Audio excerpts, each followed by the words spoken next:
Hey guys, what is up? It is me, Pagey, here once again with another video on the Flash movie and its standing and all of that, as well as just some other stuff on the DC universe of films or worlds of DC, whatever they're calling it right now. So the Flash has obviously had a lot of drama around its, its movie iteration over the past, God knows how many years. I'll just say 4. Let's chuck out the number 4. We've had multiple directors come in and out, multiple writers come in and out. It's just been really, really messy with a character which I don't think there's necessarily that much of a rush to get him out because of the TV show. That's one of the things that the movie has an advantage with. The TV shows there, it's giving, Flash fans just something to bite onto. But obviously, it's one of DC's most popular characters, so the push to get him into that cinematic universe, or at least have a standalone film with him, because obviously he was in Justice League and I guess Suicide Squad and I guess Batman v Superman as well. But that rush to get a solo movie is there just because he is one of the more popular characters. One of the main issues around this has been the fact that Ezra Miller, the guy that played Barry Allen, those other iterations, has been out, then back in, then out again, then back in, and then, it's just really confusing. That's like the biggest drama of late. But there has been some new, I guess, like you could call it insider DC info that has come out. Obviously take it with a grain of salt, but a lot of this does end up, being true for the most part, especially the stuff that is like close to coming out in the next 2 to 4 years roughly. So yeah, just keep that in mind. Some of the stuff towards the end might not be that true, but it's just there. But we will start off with the Flash stuff because that's the main point of the video, but then we'll go over everything else after that in the release order, so when it's meant to come out. But of course, throughout the video, let me know all your various opinions. Which of these movies are you looking forward to the most to? What's your thoughts on the Flash stuff and all that? And of course, if you're going to enjoy the video, dropping a like on it would be greatly appreciated. So the first thing that was noted is that the DCEU is not dead. I think they're changing the name to like DC Universe or something like that. I think DC Universe was on like the poster for Birds of Prey or something.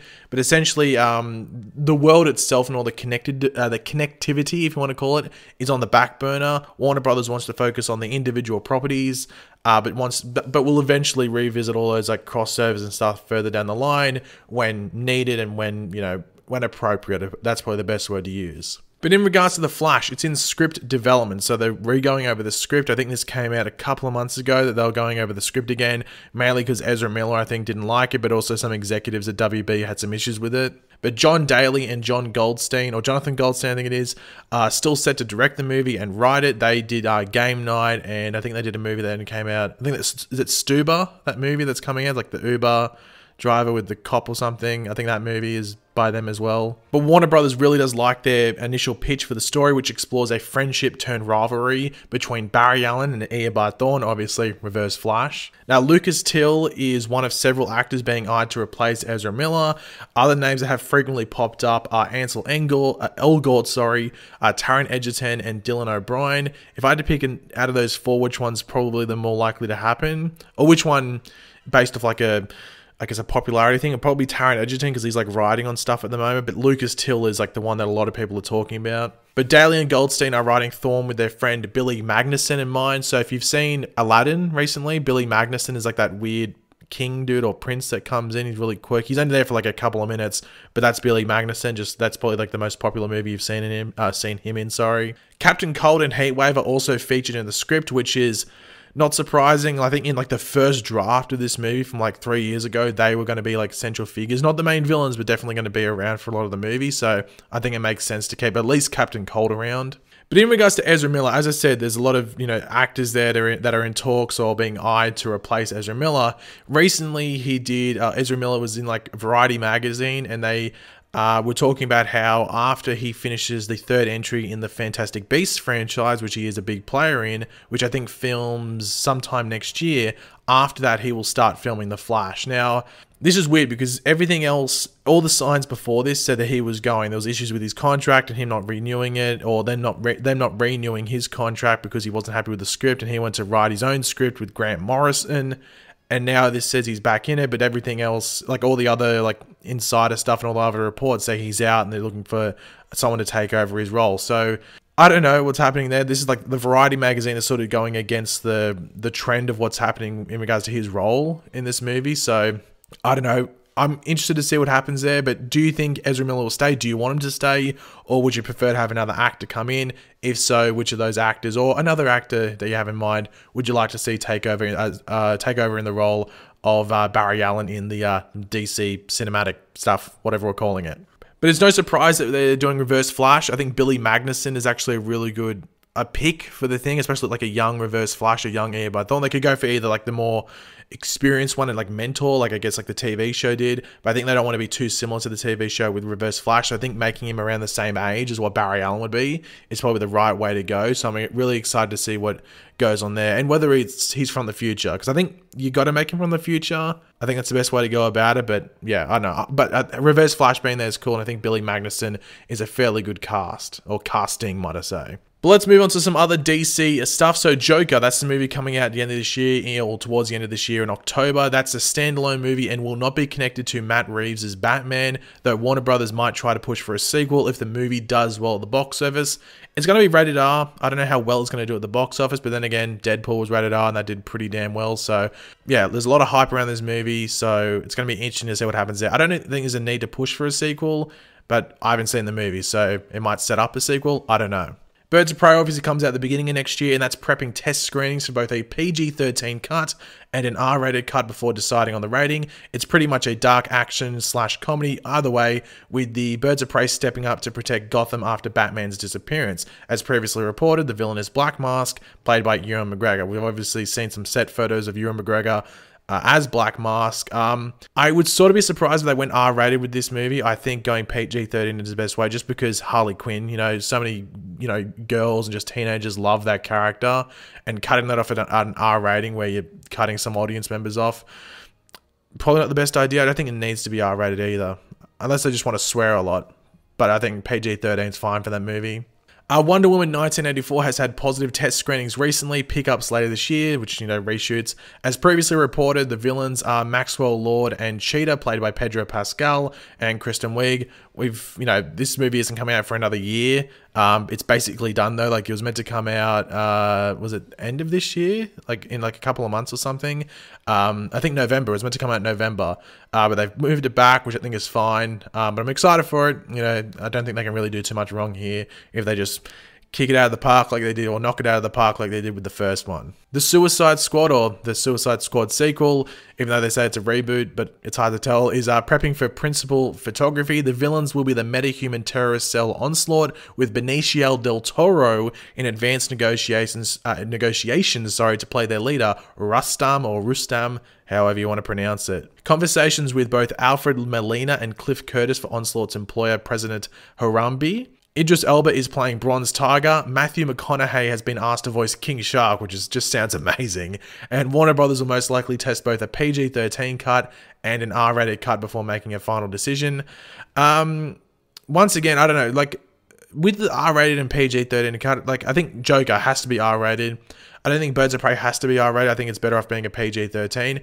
Suicide Squad, I don't know, they probably could go either way. Let me know in the comments, which one would you prefer, PG-13 or an R-rated cut for this? Because if you got King Shark there, I wouldn't mind seeing him bite some people's heads off and stuff like that. So maybe an R-rated cut for that movie might be the better way to go, but we'll have to wait and see. Now we have The Batman, probably the most anticipated movie out of all of these. Now this follows young Batman investigating a series of murders connected to his greatest enemies. Riddler and Two-Face are the main villains, with Catwoman, Penguin, Firefly, and Mad Hatter in supporting roles. Two-Face is closest to being cast. Oscar Isaac is in talks. Reps being approached for actors Warner Brothers and Matt Reeves are interested for Riddler, like James McAvoy and Ben Foster.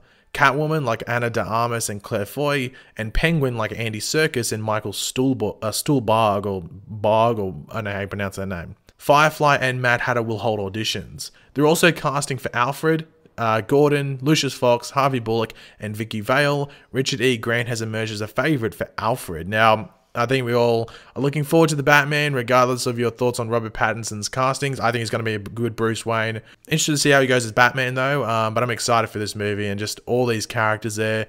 If you've read like Long Halloween, even like Hush and stuff like that, too many villains is not an issue when it comes to Batman. Now we get to The Trench, the Aquaman spin-off. So this is going to be directed by Gary Dauberman, or he's in talks for it at least. It's going to be low budget. It's going to be a PG-13 action/horror movie featuring a group of marine rescuers known as the Sea Devils who are crossing paths with the Trench. It's going to be a quick shoot, not going to take too long.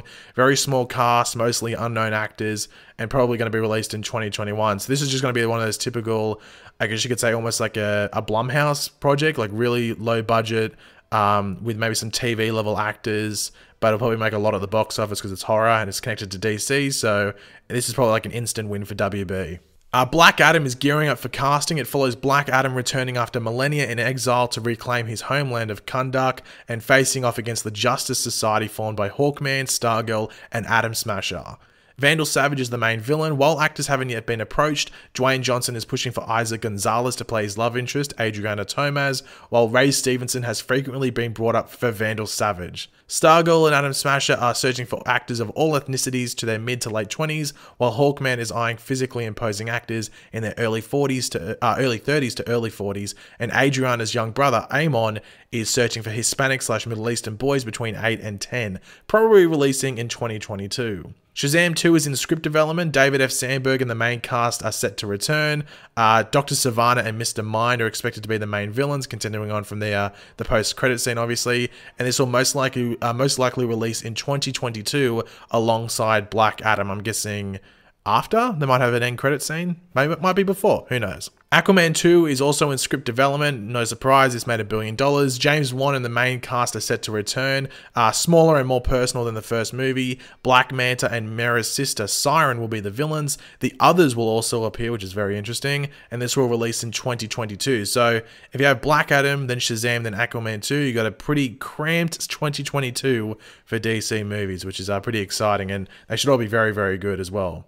And the final two movies are definitely like they're out there, they're getting done, they'll definitely come out, it just matters when. We don't know when because they're in early development. Supergirl is in script development, so Reed Morano is the frontrunner to direct. The latest draft is set in the 1980s and does not feature Superman, and Brainiac will be the main villain. Supporting characters include Zor-El and Allura, Kara's biological parents, Frank and Evelyn Danvers, who are basically her adopted parents, Chase and Henderson, who are government agents searching for Supergirl, and also a group of young adults that Supergirl befriends known as Ben, Kate, Owen, and Max. Warner Brothers has high hopes for the character to launch a successful all ages franchise that revitalizes the brand. While they're waiting for a lock on Morano before casting, they're already rounding up potential actresses in their early to mid-20s for Kara, including Elle Fanning, Anya Taylor-Joy, Hayley Lou Richardson, Catherine Newton, Lily Reinhart, and Stephanie Scott among them. I think out of those actresses, maybe probably Catherine Newton and Lily Reinhart will probably be the top two choices, maybe. I think they're probably the most Supergirl-esque of those actresses, but a lot of people talk about Elle Fanning, so maybe she'll get it. But then finally, we have Green Lantern Corps, which is in script development. We have Terry Rossio currently polishing Jeff Johns' latest draft for the movie. The pitch remains as a veteran, Hal Jordan is training a rookie John Stewart. The latest draft features Sinestro and the Manhunters as the villain, and Katma Tui as Sinestro's daughter and John's love interest. Bradley Cooper and Michael B. Jordan are Warner Brothers' top choices for Hal and John, but offers haven't been made. They're waiting for a lock on a script before approaching directors again, though there are some favoured names like Michael Dougherty and Miguel Sapochnik. So overall, this sounds like a really good lineup for what's coming. I think basically everything outside of Supergirl and Green Lantern Corps, and I guess also the Flash movie, are the ones that are like they're just up in the air. Everything else, so you basically got, well, like Joker, Birds of Prey, Wonder Woman, Suicide Squad, Batman, Black Adam, Trench, Shazam 2, Aquaman 2. They're all sweet. They're all going to come out. It's just those three are the Flash, Supergirl, and Green Lantern, where we're just waiting to see what happens there. I think Supergirl and Green Lantern will definitely happen. We just don't know when. And hopefully Flash just gets itself sorted and that movie just comes out soon, because it should have come out, what, 2 years ago? Or was it last year, was it? Something like that. Whenever it was, I think it was meant to come out the same year as Aquaman, and like a year before Shazam. So yeah, last year sometime. Over a year ago. So it's long overdue. But yeah, guys, if you enjoyed the video, it would be awesome if you could drop a like on it to show support. Let me know in the comment section down below your thoughts on all of this. Which movies are you worried about? Which movies are you excited about? And yeah, just leave all your various thoughts down there in the comments. And of course, if you are new to the channel, make sure to subscribe. And yeah, I'll catch you guys later. Goodbye.